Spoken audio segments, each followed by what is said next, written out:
Enzo Recto, kalaban ang katiwalian at kasinungalingan, kakampi sa katotohanan at kabutihan. Di raw makikipag-reconcile si PBBM kay Sara. Yan. Sinong nagsabi niyan? Ang nagsabi niyan ay si Muntulpo. Sabi ni Muntulpo, kapatid ito ni Rapi Tulfo sa ni Erwin Tulfo. Sabi ni Muntulfo, ito, ganito ang pagkakasabi niya. Basahin natin.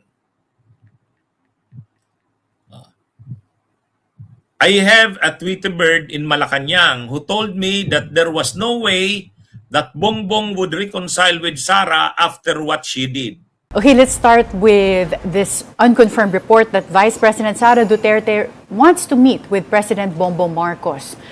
Do you have sources that can confirm this? Yes, I have a Tweety bird in Malacanang who told me that there was no way that Bongbong would reconcile with Sara after what she did to the president. Of course, kasi tinanong, alam mo kung bakit how that news came about? Oo, natanong po si Yusek Claire Castro and she said na open daw si PBBM Open, syempre. to a dialogue. Well, tingnan mo yung kanyang vague yung statement niya, open. Open. Pero kung akong tatanungin mo, based on what I learned from what the Tweety bird told me, ayaw ni BBM.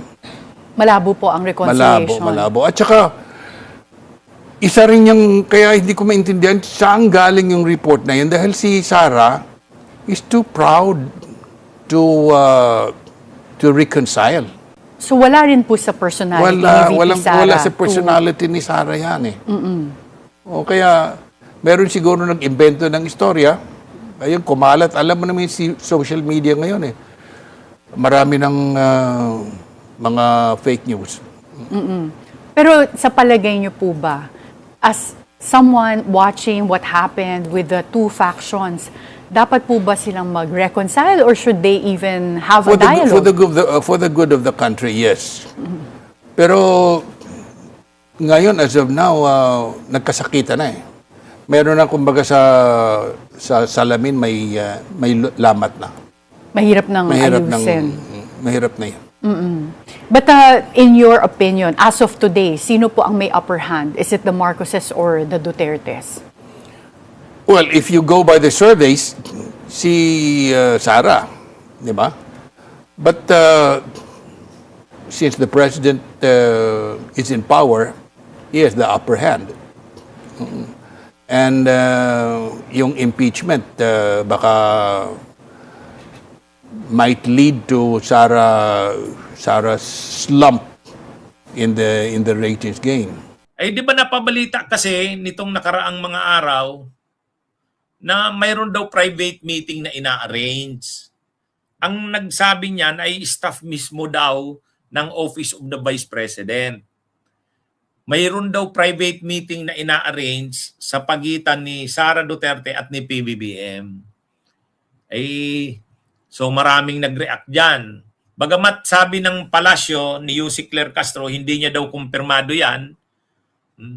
Pero ito na ngayon, si Erwin Tulfo, si Muntulfo sa kanyang column o post sa social media, ang sabi niya, hindi, mayroon daw siyang Tweety bird sa Malacanang na nagsabi na wala, hindi makikipag-reconcile si PBBM kay Sara Duterte. Kaya hindi totoo yan. Kung mayroon man mga chismis na kumakalat na magkikita daw yung dalawa, mag-uusap privately, hindi totoo yan. Kasi sabi ni Muntulfo, ang sabi ng sa kanyang reliable source na taga Malacanang mismo, hindi makikipag-reconcile si Pangulong Marcos kay Sara. Matapos daw ang mga nangyari, yung pagbabanta ni Sara sa buhay ng Pangulo, First Lady, ay makikipag-reconcile ang Pangulo? Hindi na. Sa totoo lang, nang kumalat yung balita na yan na makikipag-meeting si PBBM daw kay Sara, bagamat hindi yan kumpirmado, pero hindi gusto ng mga supporters ni PBBM yan. hindi gusto ng taong bayan. Kasi nakikita nga na hindi naman sincero si Sara diyan. Kung makikipagkita man si Sara, hindi sincero 'yan. Kung makikipag-usap man 'yan para sa reconciliation, siguro dahil ano na siya, naiipit na, kaliwat kanan na ang mga kaso niya at sigurado na siyang makukonvict sa impeachment. Kaya siguro nag-o-offer na makipagkita sa Pangulo. Pero ayaw ng mga supporters ng Marcos eh. Sabi ng mga pro-Marcos supporters, hindi, wag ka. Pangulong BBM, wag kang makipagkita diyan. Pero ito na nga ang balita ni Montulfo, sabi niya hindi. Galing daw mismo sa Malacanang ang balita. May Tweety Bird siya na nagpaabot, hindi makikipagkita si PBBM kay Sara. Hindi makikipag-reconcile sa grabing mga sinabi ni Sara at mga ginawa laban sa kanya, laban sa pamilya ng laban sa first family, tapos makikipag-reconcile ka. Yun, hindi daw. Kaya yung mga sasabi na parang magkakaroon na ng pag-aayos ang unity team, parang babalik yung unity team, hindi, wala daw yun. Galing mismo yan kay Montulfo. Sabi niya, galing din yan sa kanyang reliable source. Pero sa tingin din talaga natin, hindi naman. Masyado ng malalim ang niyan. Malalim ng masyado ang away ng Duterte at Marcos. At saka grabe na ang ginawa nila Sara. Yung mga pagbabanta sa buhay ng Pangulo, ng First Lady, yung mga ginagawa ng mga DDS na pambabastos kay Pangulong Marcos, yung mga bangag-bangag, yun? Hindi na yan. Irreconcilable na yan. Hindi na yan makikipag-reconcile sa totoo lang.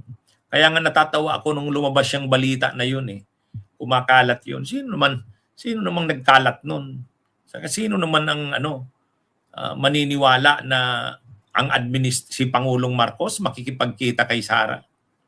Sa ngayon pa na masyado ng malalim ang lamat ng away ng Duterte at Marcos, wala na yan.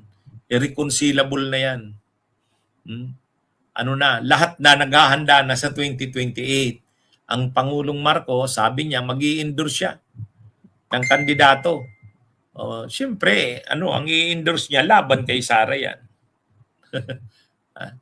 Kaya, itong sinasabing ito ni Montulfo, na wala naman, hindi naman daw magkakaroon ng reconciliation. Agree tayo dyan. Hindi talaga yan mangyayari. Okay, mga kabunyog, mga kabayan, magandang araw sa inyong lahat. Mabuhay po tayo. Bunyog, halikan na kasama ka.